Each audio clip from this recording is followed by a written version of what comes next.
A cultural tapestry. Manchu and Han Dynasties. The Qing Dynasty, from 1644 to 1912, was a time when the Manchus, a minority from northeast China, ruled over the Han Chinese. This era saw both integration and tension between these cultures, especially in their clothing.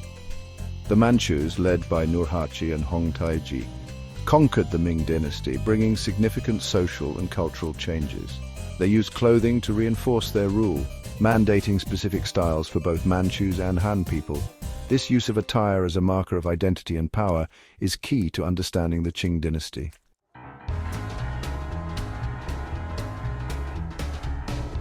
Clothing often serves as a powerful symbol of cultural identity, social status, and political power. In the Qing dynasty, the differences between Manchu and Han clothing reflected underlying political and social dynamics. The Manchus promoted their traditional attire, qi, while regulating Han clothing to assert dominance. Examining the differences between Manchu qi and Hanfu reveals the cultural clash and fusion of this period. Each element of dress delineated and reinforced the social order imposed by the Manchu rulers.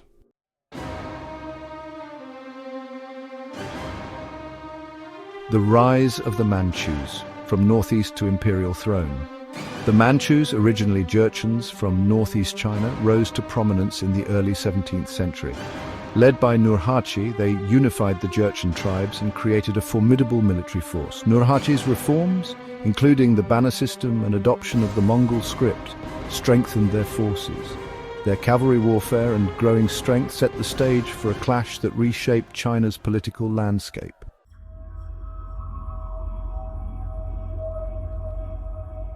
A new dynasty, the Mandate of Heaven, and the fall of the Ming. By the early 17th century, the Ming dynasty was in decline due to internal strife, economic woes, and weak emperors. Natural disasters and peasant uprisings created instability. The Manchus, invoking the Mandate of Heaven, argued that the Ming had lost their divine right to rule. Hong Taiji, succeeding Nurhaci, continued the Manchu advance and proclaimed the Qing dynasty in 1636. The Ming, weakened by internal problems, were ill-prepared for the Manchu onslaught.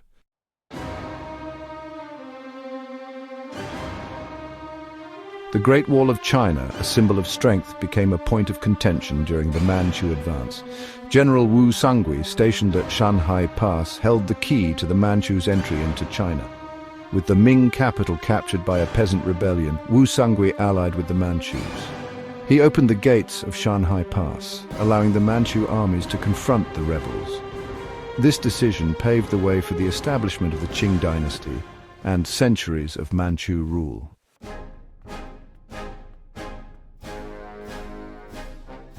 The Manchus asserted their cultural dominance by mandating Manchu attire qi for all subjects. This decree was a political move to solidify Manchu authority and suppress Han Chinese identity. Han Chinese men were ordered to shave their heads and wear the Manchu Q hairstyle, symbolizing submission. Resistance was met with severe punishment, often death. Over time, qi attire became the norm, a visible reminder of Manchu power.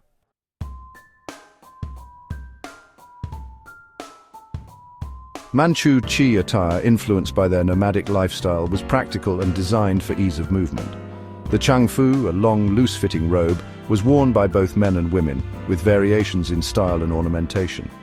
Men's Changfu were more subdued, while women's allowed for greater embellishment.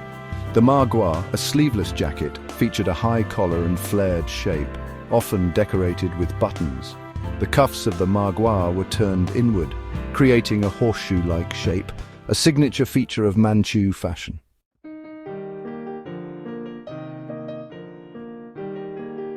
Manchu qi attire encoded a complex system of rank and social hierarchy through subtle design variations. Buzi, or mandarin squares on the magua, indicated specific ranks within the civil and military bureaucracy.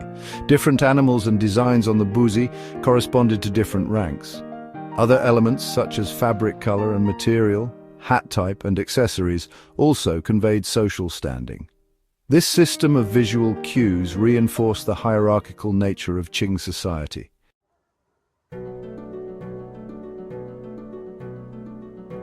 Qi clothing was adapted differently for men and women, reflecting social norms and expectations. Manchu men wore the Changfu robe, magua jacket, and trousers with subdued colors and designs. Manchu women had more freedom in styles and embellishments, with luxurious fabrics and intricate embroidery. Women's accessories, including headdresses and jewelry, indicated social standing. These differences highlighted the distinct roles and expectations for men and women in Qing society.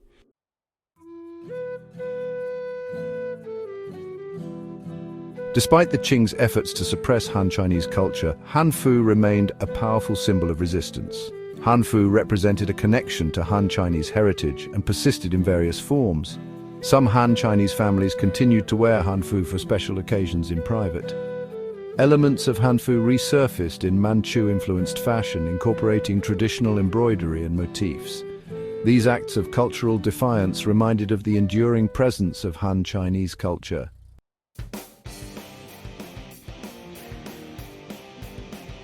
Manchu Qi and Hanfu had strikingly different silhouettes, reflecting contrasting aesthetics and cultural values. Qi attire favored loose-fitting garments for practicality and ease of movement, suited for a nomadic lifestyle. Hanfu featured more form-fitting silhouettes, accentuating natural curves, reflecting a settled agricultural society. The Manchu Changfu created a boxy silhouette, while Hanfu's fitted bodice and flowing skirt created elegance. These differences highlighted the practical versus aesthetic values of the Manchu and Han Chinese cultures.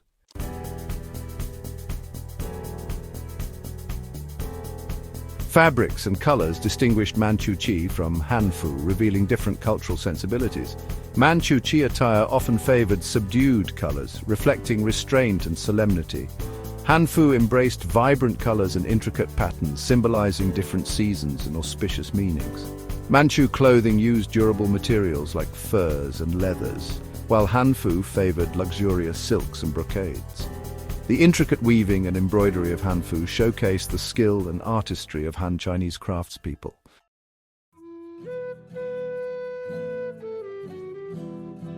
Beyond the basic garments themselves, accessories and adornments played a crucial role in distinguishing Manchu Qi from Hanfu, serving as visible markers of cultural identity and tradition. From headdresses to footwear, each accessory carried symbolic meaning and contributed to the overall aesthetic of each style of dress.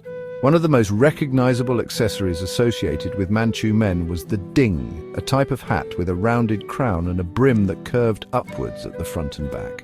The ding was typically made of felt or straw and was often adorned with a plume of feathers or a jeweled button on top.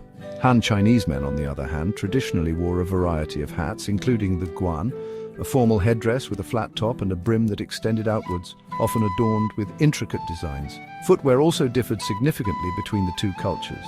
Manchu men and women typically wore boots, often made of leather or felt, reflecting their equestrian lifestyle.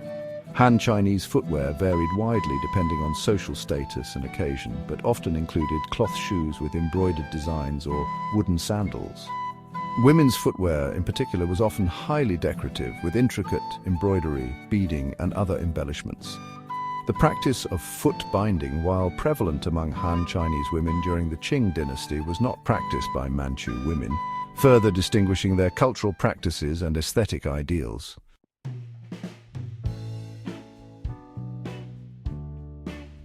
A gradual fusion of Manchu and Han Chinese aesthetics began to emerge in the realm of clothing over the course of the Qing dynasty, which spanned nearly 3 centuries. While the initial decades of Manchu rule were marked by strict enforcement of Manchu dress codes and a suppression of Han Chinese traditions, over time, a more nuanced and syncretic approach to dress began to take hold. This cultural blending was driven by a number of factors, including the increasing interaction between Manchu and Han Chinese elites, the growing economic power of Han Chinese merchants, and the gradual assimilation of Manchu rulers into Han Chinese culture. As Manchu and Han Chinese individuals interacted more frequently in social and economic spheres, their clothing styles began to influence one another. For example, while the basic silhouette of Manchu Qi attire remained largely unchanged, Han Chinese textile designs and embroidery techniques began to appear on Manchu garments. Similarly, some Han Chinese women, while adhering to the general silhouette of Qi attire, incorporated traditional Han Chinese elements such as collar styles or sleeve designs into their clothing. This subtle blending of styles reflected a growing acceptance and integration of elements from both cultures. This fusion was not without its limits, however. The Qing court continued to enforce strict dress codes for officials and members of the imperial family, ensuring that Manchu attire remained a visible symbol of imperial authority. Nevertheless, the gradual intermingling of Manchu and Han Chinese aesthetics in everyday dress reflected the evolving cultural landscape of the Qing dynasty and the complex interplay of power, identity, and cultural exchange.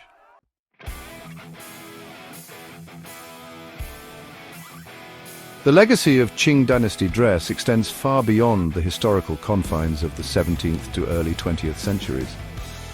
While the mandatory enforcement of Manchu attire eventually faded with the fall of the Qing dynasty in 1912, the influence of both Manchu Qi and Hanfu continues to resonate in Chinese fashion and cultural identity today. In the aftermath of the Qing dynasty, there was a resurgence of interest in Han Chinese culture and a rejection of Manchu-imposed norms, including clothing styles. Hanfu experienced a revival, particularly among intellectuals and those seeking to reconnect with their pre-Qing heritage. This renewed appreciation for Hanfu has continued into the 21st century, with Hanfu societies and enthusiasts promoting its wearing and study. Manchu Qi, while not experiencing the same level of revival as Hanfu, has also left its mark on contemporary Chinese fashion. Certain elements of Qi attire, such as the Mandarin collar, have become iconic symbols of Chinese style and are frequently incorporated into modern designs. The use of vibrant colors, intricate embroidery and luxurious fabrics, hallmarks of both Manchu Qi and Hanfu, continues to inspire contemporary Chinese designers. Moreover, the historical significance of Qing dynasty dress, with its complex interplay of cultural imposition, resistance and fusion, provides valuable insights into the dynamics of power, identity and cultural exchange. The study of Qing dynasty clothing offers a unique lens through which to examine the evolution of Chinese culture and the enduring legacies of its diverse past.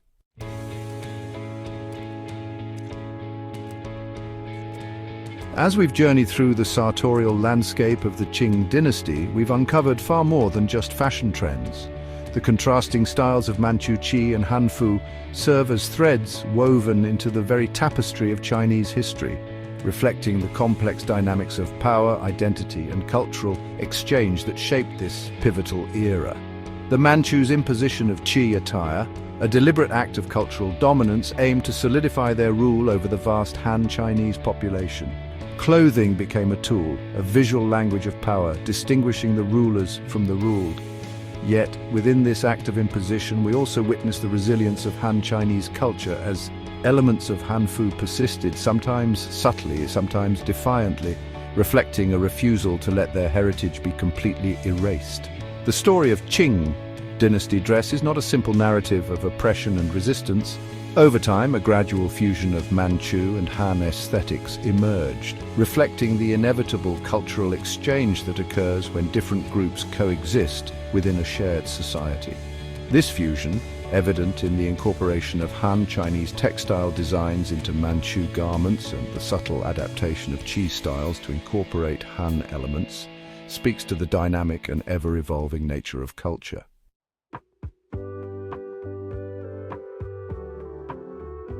The legacy of Qing dynasty dress transcends its historical context, continuing to inspire and influence Chinese fashion and cultural identity today.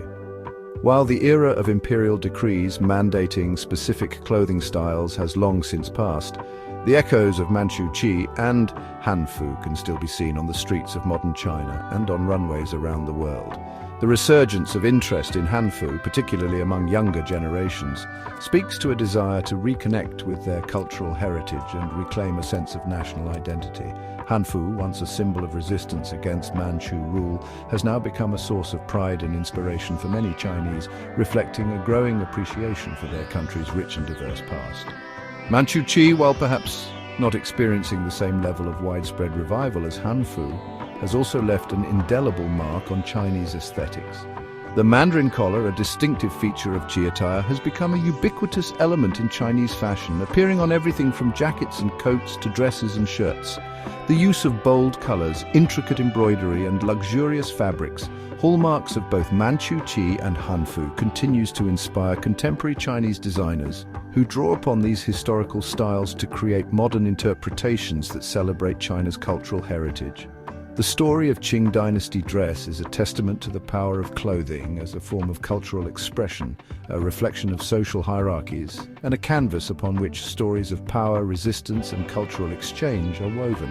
As we admire the intricate details of a Manchu robe or the elegant lines of a Hanfu gown, we are reminded that fashion is never merely about aesthetics. It is a powerful lens through which we can glimpse the complexities of history, culture, and identity.